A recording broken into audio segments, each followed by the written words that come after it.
Maximum লোকের career তৈরি হয় আশেপাশে মানুষজন কী করছে, তার আত্মীয় স্বজনের মধ্যে মানুষজন কী করছে, সোশ্যাল মিডিয়ায় কারা কী করছে, কেরিয়ার অ্যাডভাইস কী দিচ্ছে, কোনটাতে বেশি মোটা মানি আছে, পেনশন আছে, এইসব কিছু দেখে বেড়ায়। গুটি কয়েকটা কেরিয়ারের অপশান দেখে তো লাভ নেই। সময় বদলেছে, পৃথিবী বদলেছে, পরিস্থিতি বদলেছে, টেকনোলজি বদলেছে, অনেক কিছু বদলেছে।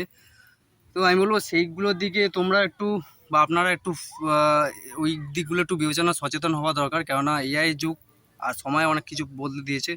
সেক্ষেত্রে আমি একটা কথা বলবো যে তোমরা আশেপাশের লোকরা কী করছে সেইটা থেকে কেরিয়ার চুজ করো না, কম্প্যারিজন করো না। বিশেষ ক্ষেত্রে এখন অফলাইন থেকে অনলাইনে অনেক ট্রান্সফর্ম হয়ে গেছে। এখন সোশ্যাল মিডিয়াতে প্রচুর ইনফ্লুয়েন্সার আছে, তারা বিভিন্ন রকম কেরিয়ার অপশান, কেরিয়ার অপরচুনিটির কথা বলছে।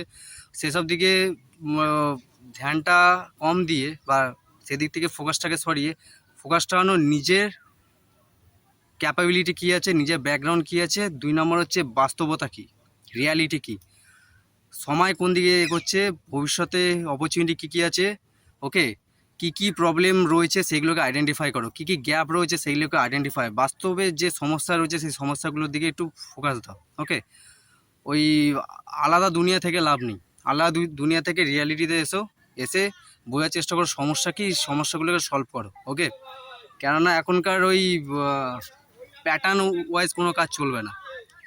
এখন হচ্ছে দুনিয়া হচ্ছে স্কিলস, 100 বছর ধরে তাই চলে আসে, স্কিলসের দুনিয়া। যতটা পারবে, সে তুমি আইটি প্রফেশনে হোক বা যে কোনো কাজে হোক, তোমার কিন্তু স্কিলসটা ম্যাটার করে। ওকে, আজকে রোববারে বেলা, অনেক মানুষজন ভিড় হয়ে গেছে, চেঁচামেচি সাউট হচ্ছে, যাই হোক।